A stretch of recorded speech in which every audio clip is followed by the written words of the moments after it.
Hello दोस्तों, Bihar board class 10th इतिहास part 1 के ऑब्जेक्टिव क्वेश्चन शुरू करने जा रहे हैं। ठीक है, तो पहला क्वेश्चन दिया गया है कि इटली एवं जर्मनी वर्तमान में किस महादेश के अंतर्गत आते हैं। ऑप्शन 1 में दिया गया है उत्तरी अमेरिका और ऑप्शन 2 में दिया गया है दक्षिण अमेरिका और ऑप्शन 3 में दिया गया है यूरोप और ऑप्शन 4 में दिया गया है एशिया। तो हमारा सही आंसर हो जाएगा यूरोप। ठीक है, चलिए दूसरा का क्वेश्चन देखते हैं।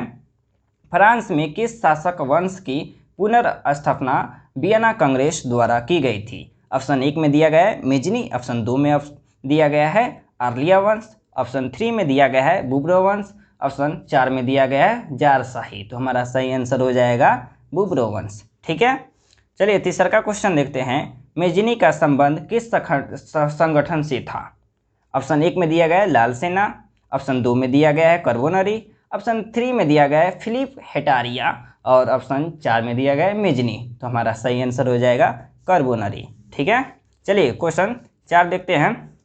इटली एवं जर्मनी के एकीकरण के विरुद्ध निम्न में कौन था।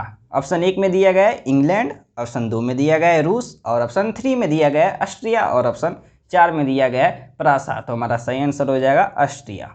ठीक है, चलिए पांचवा क्वेश्चन देखते हैं। काउंट काबूल को विक्टर एमेनुअल ने किस पद पर नियुक्त किया। ऑप्शन 1 में दिया गया है सेनापति, ऑप्शन 2 में दिया गया है फ्रांस में राजदूत और ऑप्शन 3 में दिया गया है प्रधानमंत्री और ऑप्शन 4 में दिया गया है गृह मंत्री। तो हमारा सही आंसर हो जाएगा प्रधानमंत्री। ठीक है, चलिए छठा क्वेश्चन देखते हैं कि गैरिबल्डी पेशे से क्या था। ऑप्शन 1 में दिया गया है सिपाही, ऑप्शन 2 में दिया गया है किसान और ऑप्शन 3 में दिया गया है जमींदार और ऑप्शन 4 में दिया गया है नाविक। तो हमारा सही आंसर हो जाएगा नाविक। ठीक है, चलिए सातवां क्वेश्चन देखते हैं। जर्मन राय राज्य का निर्माण किसने किया था। ऑप्शन 1 में दिया गया है लुई 18वां और ऑप्शन 2 में दिया गया है नेपोलियन बोनापार्ट और ऑप्शन 3 में दिया गया है नेपोलियन 3। ठीक है, और ऑप्शन 4 में दिया गया है बिस्मार्क। तो हमारा सही आंसर हो जाएगा नेपोलियन बोनापार्ट। ठीक है, चलिए आठवां क्वेश्चन देखते हैं। जालिबेरिन एक संस्था थी। ऑप्शन 1 में दिया गया है क्रांतिकारियों की, ऑप्शन 2 में दिया गया है व्यापारियों की और ऑप्शन 3 में दिया गया है विद्वानों की, ऑप्शन 4 में दिया गया है किसानों की। तो हमारा सही आंसर हो जाएगा व्यापारियों की। ठीक है, चलिए नौवां क्वेश्चन देखते हैं। रक्त अमलोह की नीति का अवलंबन किसने किया था। ऑप्शन 1 में दिया गया है मेजनी, ऑप्शन 2 में दिया गया है हिटलर, ऑप्शन 3 में दिया गया है बिस्मार्क और ऑप्शन 4 में दिया गया है विलियम वन। तो हमारा सही आंसर हो जाएगा बिस्मार्क। ठीक है, चलिए 10वां क्वेश्चन देखते हैं।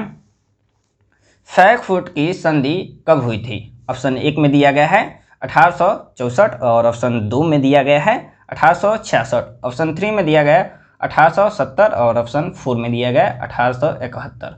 तो हमारा सही आंसर हो जाएगा 1871। ठीक है, चलिए 11वां क्वेश्चन देखते हैं। यूरोप वासियों के लिए किस देश का साहित्य एवं ज्ञान विज्ञान परीक्षा स्रोत रहा। तो हमारा ऑप्शन 1 में दिया गया है जर्मनी, ऑप्शन 2 में दिया गया है यूनान और ऑप्शन 3 में दिया गया है तुर्की और ऑप्शन 4 में दिया गया है इंग्लैंड। तो हमारा सही आंसर हो जाएगा यूनान। ठीक है, चलिए 12वां क्वेश्चन देखते हैं। 1829 ईस्वी की एड्रियन कोल की संधि किस देश के साथ हुई।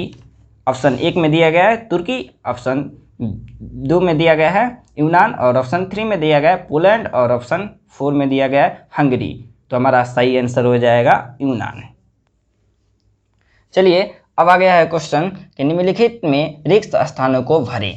तो पहला क्वेश्चन है डैश डैश के युद्ध में ही एक महाशक्ति के पतन पर दूसरे यूरोपीय महाशक्ति जर्मनी का जन्म हुआ था। तो हमारा आंसर हो जाएगा यहाँ पे सेडोन के युद्ध में। ठीक है, चलिए दूसरा का क्वेश्चन देखते हैं। सेडवा का युद्ध डैश डैश और डैश डैश के बीच हुआ था। तो हमारा सही आंसर हो जाएगा ऑस्ट्रिया और प्रासा के बीच हुआ था। ठीक है, चलिए तीसरा का क्वेश्चन देखते हैं। 1848 ईस्वी की फ्रांसीसी क्रांति ने डैश डैश युग का भी अंत कर दिया। तो हमारा सही आंसर हो जाएगा मेटरनिक का युग का अंत कर दिया। ठीक है, चलिए चौथा क्वेश्चन देखते हैं। वेटिकन सिटी के राजमहल जहां डैश डैश रहते थे जो इटली से डैश डैश बचा रहा था। तो हमारा सही आंसर हो जाएगा यहाँ पे पोप रहते थे। ठीक है, जहाँ इटली के एकीकरण से बचा रहा था। ठीक है, तो पांचवा क्वेश्चन देखते हैं। यूनान को एक स्वतंत्र राष्ट्र घोषित करने के बाद बवेरिया के शासक डैश डैश को वहाँ का राजा घोषित किया गया। ठीक है, तो हमारा यहाँ पर आंसर हो जाएगा ओटो को वहाँ का राजा घोषित किया गया। ठीक है, चलिए छठा क्वेश्चन देखते हैं। हंगरी की राजधानी कहाँ है, डैश डैश कहाँ है। ठीक है, तो हमारा सही आंसर हो जाएगा बुडापेस्ट है। निम्नलिखित समूहों को मिलान करें। ठीक है, तो सबसे पहला क्वेश्चन है यहाँ पे मेजनी। मेजनी का होता है यहाँ पे राजनीतिज्ञ। ठीक है, मेजनी का होता है राजनीतिज्ञ। ठीक है, और हेगेल का होता है दार्शनिक, डी हो जाएगा। ठीक है, और बिस्मार्क का होता है जर्मन चांसलर, ए हो जाएगा। ठीक है, और विक्टर एमेनुअल का होता है इटली। ठीक है, तो यहाँ पर हो जाएगा। चलिए दूसरा का क्वेश्चन देखते हैं। वियना सम्मेलन कब हुआ था। ठीक है, तो वियना सम्मेलन का हो जाएगा यहाँ पे 1815 में। ठीक है, चलिए मेटरनिक का पतन। ठीक है, तो यहाँ पर हो जाएगा 1848 में।